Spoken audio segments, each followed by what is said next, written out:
Welcome back to my channel. My name is Ashi.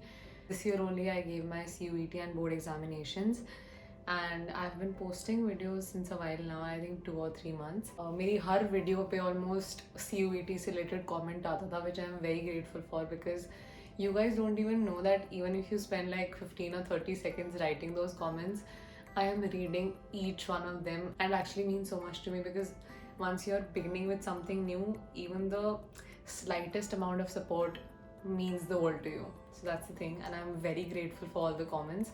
तो मेरे पास कुछ कुछ कमेंट्स आए थे related to CUET board examination वगैरह, mainly CUET which I'll be focusing on in this video. I hope that I am able to answer all the doubts. यार अगर कुछ किसी वीडियो में मिस हो जाते हैं डाउट, वापस कमेंट कर दिया करो. Just don't think that I am ignoring it. कुछ बाई चांस मिस हो गया होगा, just comment the same thing in the next video. Also I just want to give a quick introduction. मुझे पता है मेरी ऑलमोस्ट हर वीडियो पे कोई ना कोई कमेंट कर रहा होता है कॉलेज नेम, और मैंने बस आंसर नहीं किया था. वो प्रॉब्ली सोचा था कि एक वीडियो में ढंग से बताऊंगी पूरा intro, but I know that a lot of people guessed it right. It's Gargi. My course is BCom honours. So I scored 734 out of 800 for BCom honors, and my subject-wise marks are as follows. So in accountancy, I scored 200 out of 200. In English, I scored 188 out of 200. In business studies, I scored 194 out of 200, and economics it dropped down to 152 out of 200. Also I just want let everyone know कि मैं last के 2 महीने में नहीं पढ़ी थी, ठीक है.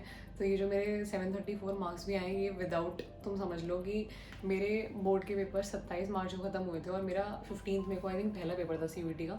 तो तुम लगा लो कि 1.5 महीने मैंने कोई पढ़ाई नहीं की थी, ठीक है. तो ये जो भी मार्क्स आए हैं, ये तुम सोच लो कि 27 मार्च से पहले जो भी पढ़ाई हुई थी ना 12th में, ये उसके हिसाब से आए हैं. आई होप कि यार जो भी मेरी लर्निंग्स है वो मैं तुम्हें दे सकूँ, जो भी मैंने गलतियाँ की हैं जो बहुत सारी हैं वो भी मैं तुम्हें दे सकूँ. So I hope that this video will actually help you a lot. Also I want to let you know कि मुझे गार्गी का BCom ऑनर्स सेकेंड लिस्ट में अलॉट हुआ था और मुझे फर्स्ट लिस्ट में इको ऑनर्स अलॉट हुआ था दौलत राम का. A lot of people also had this query in their mind that what are the course specific requirement और कौन से subjects के पेपर देने पड़ते हैं फॉर इको ऑनर्स और BCom ऑनर्स. इको ऑनर्स के लिए मैथ्स का पेपर इज़ कंपलसरी. मैंने अपना मैथ्स का पेपर भी दिया था, तो इसलिए मुझे फर्स्ट लिस्ट में इको ऑनर्स अलॉट हुआ था. तो मैथ्स देना कंपलसरी होता है इको ऑनर्स के लिए. एंड BCom ऑनर्स के लिए the subject requirement is either accountancy और मैथमेटिक्स. कुछ लोगों ने ये बोला था कमेंट सेक्शन में कि बोर्ड में 95 आ गए तो हो जाएगा, नहीं हो जाएगा. You just have to understand कि now the admission to Delhi University is related to CUET only and it's not related to board scores. However, the board scores also play a little role in your selection because हुआ क्या है इस साल, मैं बताती हूँ कि normalisation नहीं हुआ था स्कोर का. बाय द वे इस साल हमारे में लास्ट ईयर तक हुआ था नॉर्मलाइजेशन. तो क्योंकि नॉर्मलाइजेशन कब होता है स्कोर का, नॉर्मलाइजेशन तब होता है जब एक ही सब्जेक्ट का पेपर अलग अलग सेट्स में कंडक्ट किया जाता है. बट नॉर्मलाइजेशन से बहुत दिक्कतें आई थी लास्ट ईयर, तो this year they completely remove normalization और इसके कारण से दे हैड टू टेक एक सब्जेक्ट का पेपर ऑन 1 डे ओनली. तो अगर मैथ्स का जैसे डिसाइडेड है कि फॉर एग्जांपल 17 मई को होना है, तो वो 17 मई को उसी टाइम 9 से 10 के बीच में हुआ था. So there were no different sets which were conducted. I remember कि इंग्लिश का सेट हुआ था 1-2 बार वापस बिकॉज बच्चों को मिसमैनेजमेंट हुई थी या फिर कुछ दिक्कतें आई थी, तो उसके कारण से इंग्लिश का सेट 2-3 बार कंडक्ट हुआ था. बट उसके अलावा there was no other subject which was conducted more than once this year. तो उसके कारण से इट हैपेंड एंड नॉर्मलाइजेशन इस बार पूरी रिमूव कर दी गई थी. एंड हुआ क्या है कि मार्किंग कैसे होती है CUET में. So it's +5 and -1. ओके, तो अगर आपने कोई क्वेश्चन गलत कर दिया है, ठीक है, तो it's not even about losing 5 marks, you lose 6 marks because 5 जो आपको सही आंसर के मिलते हैं और -1 क्योंकि आपकी वो नेगेटिव मार्किंग थी, यू लूज 6 मार्क्स. तो इसके कारण से बहुत बच्चों का सेम स्कोर बन जाता है. तो उस टाइम पर योर बोर्ड के marks play a very major role because then they decide कि किस बच्चे का ऊपर जाएगा रैंक में. Now I think I'm just going to take up all the doubts which Hi, is it worth giving CUET second shot in 2025? यार ये बहुत लोगों ने कमेंट कर रखा था कि ड्रॉप लेना चाहिए वगैरह. भाई तुम ड्रॉप क्यों लेना चाहते हो इन द फर्स्ट प्लेस? मतलब अगर मैं अभी का एग्जांपल लूँ, अगर लेट्स सपोज अभी तुम्हारी 12 चल रही है 2024 में और तुम्हें 2025 में CUET का पेपर देना है, तो सबसे पहली बात तो I am talking about all the people who are currently in 12th. Don't think about drop at all. CUET is not the paper जिसके लिए तुम दूर दूर तक भी मत सोचो ड्रॉप के बारे में, अनलेस कोई बहुत लाइक फैमिली इमरजेंसी हो गई, कुछ भी हो गया which is unavoidable, that's of course a very big reason.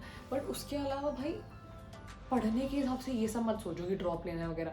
It's such an easy examination if you are studying consistently ना. बहुत आसान एग्जामिनेशन है.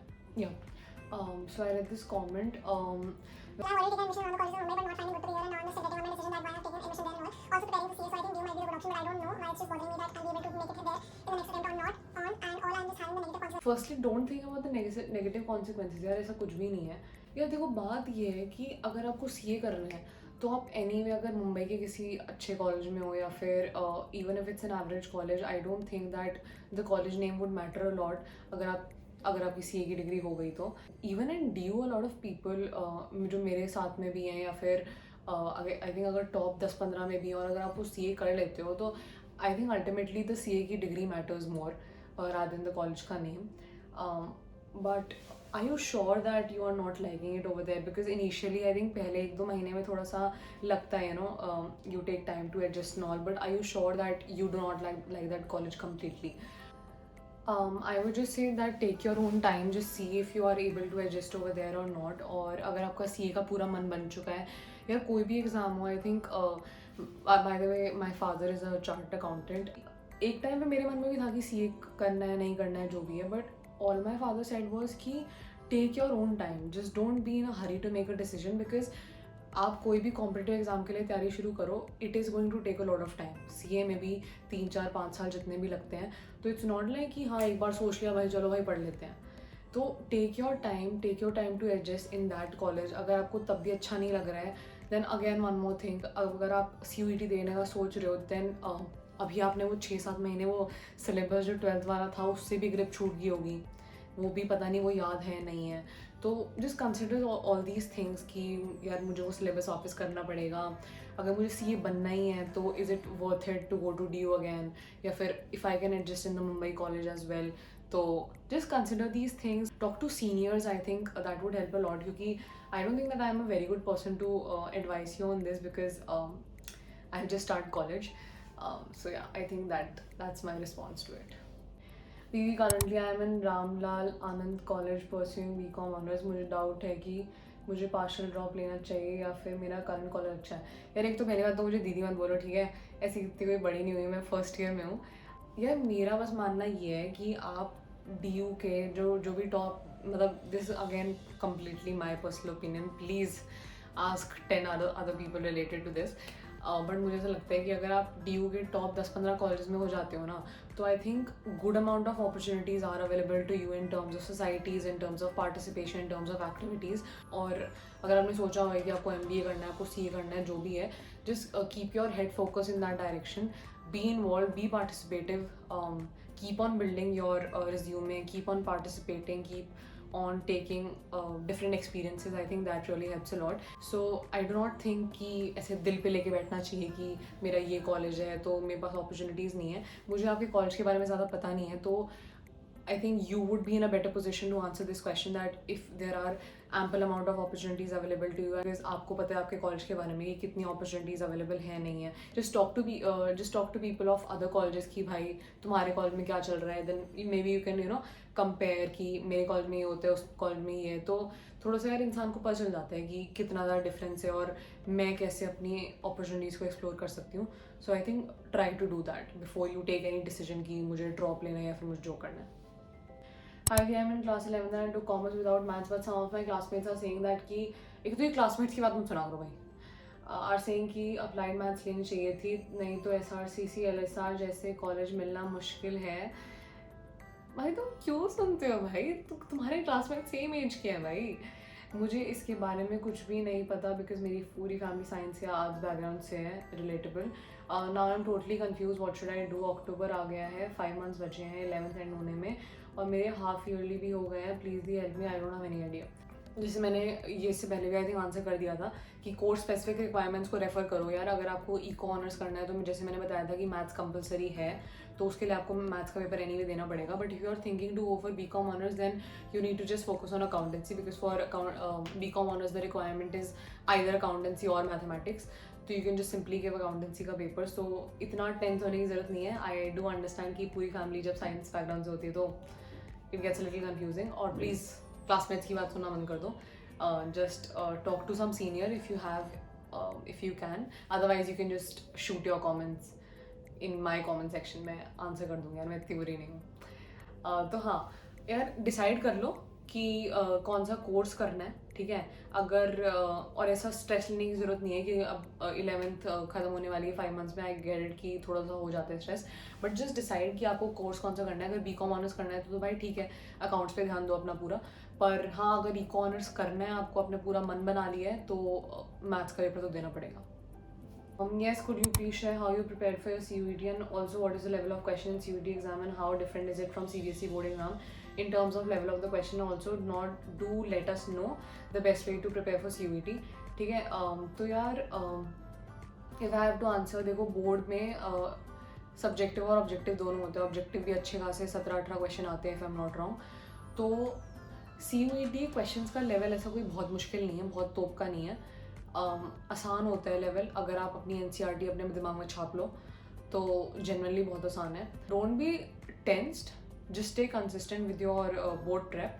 और उसके अलावा I think I am gonna answer this in a very detailed manner in the next video which I will be uploading about how I prepared for CUET.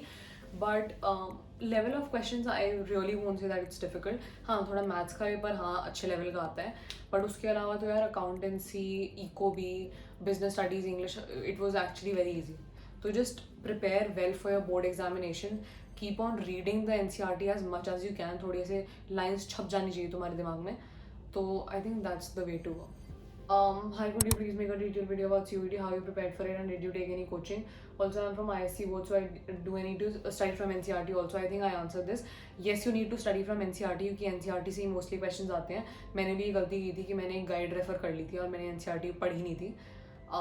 So yeah, that was one of the mistakes which I made in economics का paper.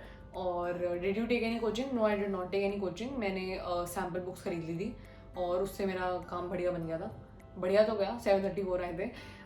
But हाँ, मतलब आई don't think coaching की सच requirement है. तो भाई coaching तो मत ही लो. बहुत आसान है अगर आप कंसिस्टेंट रहो. अगर आप 12th का पढ़ रहे हो तो there is no need to take coaching and all. दीदी मैं 12th में हुआ और मेरे बेस्ट सब्जेक्ट्स हैं accounts, eco, BST, which is very good. I know that I am able to get above 95 in those subjects. Very nice. Can I say that कि मेरा admission हो सकता है सारी चीज़ें में 12th में? मार्क्स के हिसाब से आप कितनी परसेंटेज दोगे कि इतने चांस हैं. और हाँ दीदी, गाइड ज़रूर देना 12th से. Thank you for the very sweet comment, it's really sweet of you. अब जो सारे एडमिशन होते हैं वो CUET के थ्रू होते हैं, so it's not even related to boards. तो बोर्ड पे ध्यान देना ज़रूरी भी है क्योंकि बाद में आप किसी भी कॉलेज में जाओ तो आपको अनसेड फैक्ट है कि भाई बोर्ड के मार्क्स अच्छे होने चाहिए. पर हाँ, जब टाई ब्रेक की सिचुएशन आ जाती है CUET के पेपर्स में भी, जब CUET के मार्क्स सेम हो जाते हैं दो बच्चों के, तो बोर्ड के marks also do play a role. But it's good. I'm very happy to hear that you're getting 95+ in all the subjects which you have mentioned. यार बस करते रहो. ऑब्जेक्टिव टाइप क्वेश्चन है, उसकी प्रैक्टिस करना शुरू कर दो. I think that's all for all the queries which you guys had. I am going to make a very very detailed video about each subject in the coming up videos because I do have my own learnings and lessons which I got to experience in this whole process. But all I have to say right now is कि यार ये जो अक्टूबर नवंबर का time है, इस time पे मैंने CUET का प्रिपेयर करना शुरू कर दिया था. तो जैसा भी है, आप भी 2-3 MCQ बुक्स परचेज कर लो. Just ask your seniors which books did they refer to. और थोड़ी ना ऐसे 20-20 क्वेश्चन या 30-30 क्वेश्चन करने की आदत डाल लो हर रोज़. And I am telling you कि जब ये ऑब्जेक्टिव टाइप क्वेश्चन सही होते हैं ना, मज़ा बहुत आता है करने में. So yeah, that's it. I'll keep posting. Just shoot your doubts in the comment section. I hope that I answer all of them. अगर मैं नहीं आंसर करती तो यार ऐसे मत सोचना कि मैं इग्नोर कर रही हूँ. मैं सच में कर दूँगी आंसर. बस वापस कमेंट करते रहा करो, बेशर्मों की तरह कमेंट कर दो. That's it. Thank you so much for watching. I'll see you in the next one. Bye bye.